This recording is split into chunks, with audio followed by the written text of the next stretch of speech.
Tell me more about Power STL. What is that? Power for STL is a community of health established in 2018 focused on reducing the impact of trauma in the St. Louis region. That includes two programs, the T, which is a holistic harm reduction center, and the bullet-related injury clinic known as the BRIC. Jeez. How long have you been doing this kind of work? How long have you been in St. Louis for? So this is going on year 8 for me in St. Louis, and I was a trauma surgeon over the last 2 decades, from my training to my time in Baltimore, Houston, and now St. Louis. And I've been working in community health 4 years full time. Okay, and then where was training? Where did you become, again, getting your MD? Yeah, so I went to the University of Connecticut and was trained in surgery in Baltimore at the University of Maryland. I stayed there and did a trauma fellowship at Shock Trauma in Maryland. And then I've practiced acute care surgery, which includes critical care, general surgery, and trauma surgery since then. Okay. Tell me a little bit more about what brought you to St. Louis. Again, I don't think I have to tell you, it's a place where we do have a lot of gunshot wounds and trauma. Was that something that drew you to the area? I was recruited to the region after some of the unrest in Ferguson, and was drawn to a community that was ground zero for the modern day civil rights movement. That included discourse around bullets, violence, race, and equality that I had never really seen in quite that way before. As also the parent of a young child, it was difficult to make a decision to move to the region and engage as deeply as I have, but it's been incredible the way the St. Louis region has embraced me and my work to try to reduce the impact of trauma. You say young child, I have to know how old is your son or daughter? Turning 12. Wow, okay. And is it son or daughter? Son, my son's old. Nice. Interested in medicine for your son? Not yet? No. Not at all? I have Salal and 2 bonus sons, and I don't want any of them to go into medicine. I want them to be happy and carefree. But I've seen a lot of things. That's why I say that. And I've seen the end of a lot of lives. And I've had many, many people bleed to death in my hands. And it's why I do the work that I do now, to try to reduce that impact, to help those families, to help those loved ones, to help people recover after the unthinkable has happened. Absolutely. And I think we've covered gun violence, again, more than I wish that we did. Would you say that gun violence is an epidemic in this country? Is it an epidemic in St. Louis? So it's interesting because I actually focus on something I call bullet-related injury, which is the physical, emotional, social, and spiritual impact of a bullet, whether someone has been wounded, threatened, or even lost their life to a bullet. And not just the person who's been directly impacted, but all the people around them. I do believe that bullets are endemic in our region, not like we thought about coronavirus during the pandemic. And that means that all of our lives are deeply impacted by what it means to live among that potential lethal force day to day. Absolutely. And I'm sure, like many of us, you were watching the coverage of the Trump rally literally yesterday afternoon. When you saw the initial coverage, what were some of your initial reactions? When I saw the coverage of the rally and the shooting, I immediately became concerned for our region, for our country, and for the world, because it represents to me an outbreak of bullet-related injury. And that comes with 2 really, really difficult challenges for people. A deep feeling that their trust has been broken, and a concern that the world around them is not safe. When we move in that kind of fear and don't have safety with one another, when we don't trust that our neighbors have our best interests in mind, everyday interactions can become stressful and burdened. So I thought about the people whose lives were touched physically, the gentleman who was, now we found out, died. I thought about what it meant that an entire nation watched a former president have their life threatened. And I knew that that would mean an outbreak of bullet-related injury and broken trust. As a surgeon who's now dedicated their full-time career to this, I saw an outbreak that would go without a name. Instead, it would turn into what I am seeing now across media: blame, shame, and guilt, and not a genuine understanding of what it is to have your trust broken and to be in a world that you don't think is safe. So as a physician, I feel deeply responsible to respond in some way to everyone who is feeling the threat and that impact right now, who doesn't necessarily have a name for it, but knows that something's different today that wasn't there yesterday. What do we do about that? How to respond to that? That's my life's work now. And you used the word trauma before. How traumatic is this for the American people in the sense of what can manifest, effects, side effects of seeing a world that we now live in? When you have trauma, it's not like having any other illness. It changes the way you eat, sleep, move, and think. It can be difficult to rest. It can be difficult to enjoy the day-to-day things you normally would. But most of all, it can be difficult to believe that the people around you are people who love you. You find arguments with spouses and employees and coworkers. You find yourself jumping at every little sound or every little sight. It's hard to let your mind rest at night. And you can get caught in a circle in which you cannot get comfortable. And so you turn to toxins, whether it's toxic media, toxic substances, toxic people, to try to get some kind of relief. In that way, bullets spread, they radiate, they metastasize, and they can create harm far beyond their individual impact. I'm seeing people saying things in the media, using words like saying that somebody missed, or talking about how they didn't have good aim. That's horrible, because someone's life did end. And the truth is, we all feel the impact. I also hear people talking about it was staged or it was made up. I hear so many different people trying to either blame, shame their way out of what happened.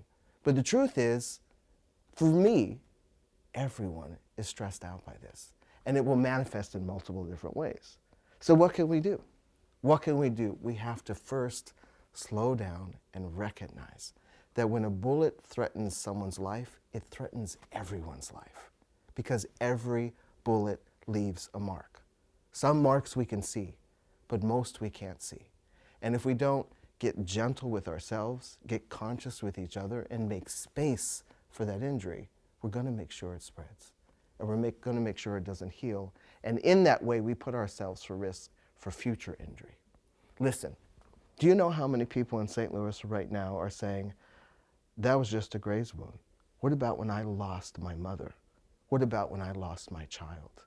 Those unhealed wounds get wounded again when things like this happen.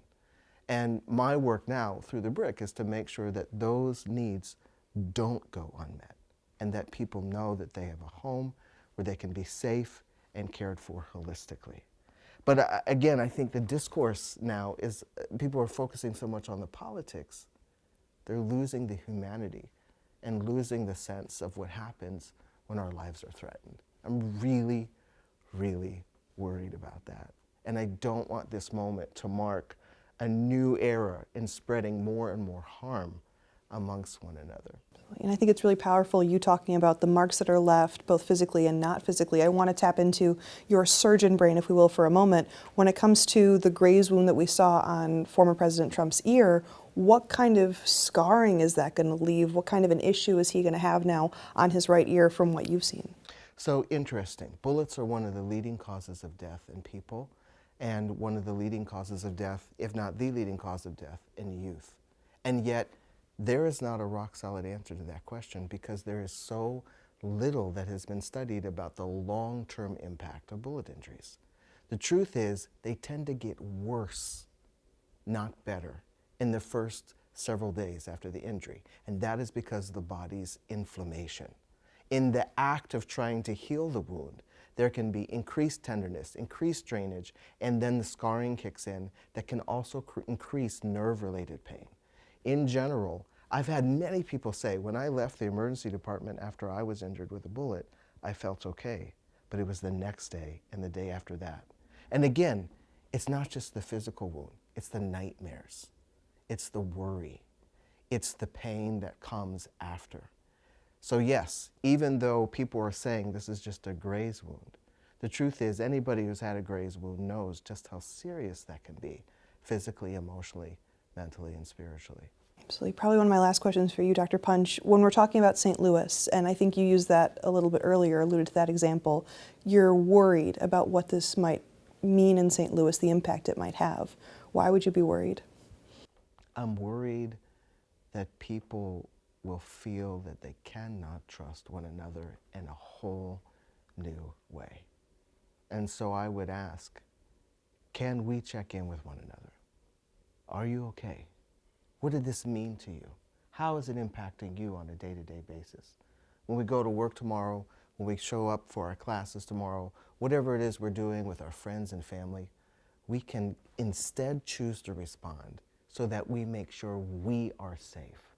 Meaning we can invest in being safe people for one another, rather than letting this bullet inflame tensions, rather than letting these actions cause us to go into fear and distrust. We have an option to check in and rediscover our humanity. We are at a pivot point as a region and as a country. I think we all know that. I think the part that we don't realize is it's up to us how we respond. But you've got to first understand how serious this is and how much, even though one person was aimed at, the entire country can feel that shot. And so I would just ask and implore us to be aware of that, to move consciously, and to be gentle with one another. Because this is a really big deal. Regardless of your politics, you feel what's happening right now. And as a doctor, that's what I'm worried about. And I just want to make sure that people are aware and they have what they need to heal. And I think as a doctor, I don't usually get such access to someone like you. When it comes to if someone had come into your hospital, your emergency room, they would have had a graze wound. Again, as we know, there was a bystander who was killed, another person was injured. Right. How does that get handled? Again, we were seeing a lot of coverage that the president was taken to a nearby hospital. Take us behind the scenes, what that means when you do eventually enter into the hospital. Listen, this country is equipped with a trauma system of first responders and trauma centers, which are some of the best skilled folks in the entire world. Being able to attend to people's emergencies, stabilize them, and get them the care they need as a really, really powerful, coordinated structure of care. So that includes, again, ambulances taking people to the emergency department, teams of emergency doctors and trauma surgeons, as well as staff, skilled nurses and technicians, making sure that bleeding is identified, stabilized, and that if surgery is needed, it's immediately done. The thing is, what happens next after the night? Especially when that loved one doesn't make it and is not going to go home with their family. The Bullet-Related Injury Clinic, or the BRIC, is there for what happens next. And it's rare to have a resource dedicated to bullet injuries like that. It's a rare thing in St. Louis, and it's a rare thing across the country. And now my work is to try to help people gain capacity to recognize the injury and care for the injury, whether they're a trauma surgeon, a community health worker, or somebody's mom at their bedside. Because we need to see how bullets go deep and not proceed to push them deeper. We need to help people heal and be well, or as I say, get the lead out. All my questions, Dr. Punch. Anything else that you want to include or emphasize, something I missed? I want to emphasize that we can be so focused on the intent or the context of a bullet injury and not recognize the human impact it has on everyone. Again, I don't care what your politics are. You are at this point in time in some way impacted.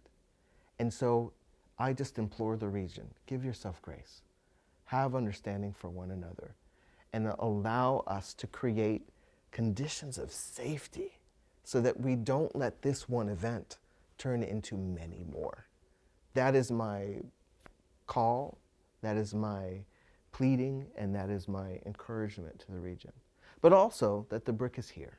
If there is anybody who's been deeply impacted by this event, if it's brought up prior injuries, prior losses, and prior impacts of bullets, the Bullet-Related Injury Clinic offers care at no cost. All people have to do is call or text 314-624-0398 or go on our website, which I hope you can include as well. Absolutely. Is it physically, is the BRIC a physical space that we can put an address to, or is it more so an online, virtual collaboration? The Bullet-Related Injury Clinic is located at 5501 Del Mar in the Del Mar Divine Building. It's a physical clinic that operates all week and has a phone texting line that's available, as well as in-person appointments that, again, are free of charge and transportation is included. And so we welcome anyone who has been impacted, whether directly or indirectly, by a bullet or is needing help and support during this trying time.